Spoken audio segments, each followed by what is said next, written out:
crops, sugarcane, or biomasses. Biomasses are renewable organic materials like from plants or animal or sources. This is the diagram I made. So this is biomasses. So like I mentioned before, sugarcane and corn are biomasses that can help the production. So they'll be sent into plants to produce ethanol, which would then make gasoline. How is ethanol grown slash cultivated? Ethanol is produced from biomasses. Ethanol comes from plants like sugarcane and corn. The crops are grown and harvested. The harvest plants are processed into a feeding stock. Then the feeding stock undergoes fermentation, and in the fermentation stages, that's where sugars convert into ethanol. Here I drew the process of how ethanol is made. So in this diagram, I chose corn as my biomass, and then a, a feeding stock is created. We add yeast, and then the fermentation happens, and then the ethanol is separated so it can be produced into different areas. Development of ethanol. So, ethanol is widely available. Ethanol is pretty much using gasoline. So, pretty much your car is run by ethanol. So, you've been using ethanol. Most gasolines contain E10, which is 10% ethanol and 90% gasoline. There is some research and development based for ethanol. Right now, there's a research that are trying to do cellulosic ethanol, which is made from non-food biomass. So, like trees, which was in my first diagram, they're trying to make that so crops could still be used instead for ethanol. They'll be used for like a food source. So, and it also on the next slide that I'm gonna go over, um, it can help reduce emissions. So the impact of ethanol in the carbon footprint.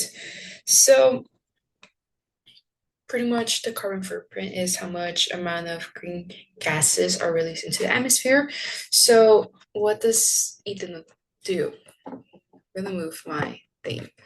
So ethanol reduces emissions compared to gasoline since ethanol is made out of biomasses. When it's burned, the fuel releases carbon dioxide CO2 into the atmosphere, which plants can use to which plants absorb and they can use to grow.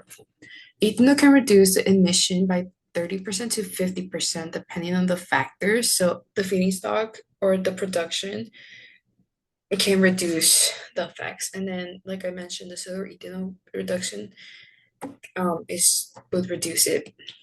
So the economic impacts. So the USA, the industry had a growth, and then the domestic continues to increase due to more availability. So since there was more availability for ethanol to be made, pretty much it helped the economy produce more, which brought more revenue overall. And then since the low prices of corn, there's like it made it cheaper for customers.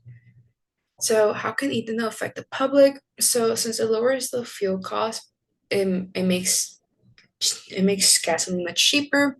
It also reduces air pollution since it's a little less harm for the gasoline. It also supports farms since, like I mentioned, you use corn, sugarcane, that can help produce more jobs. And it also increases energy.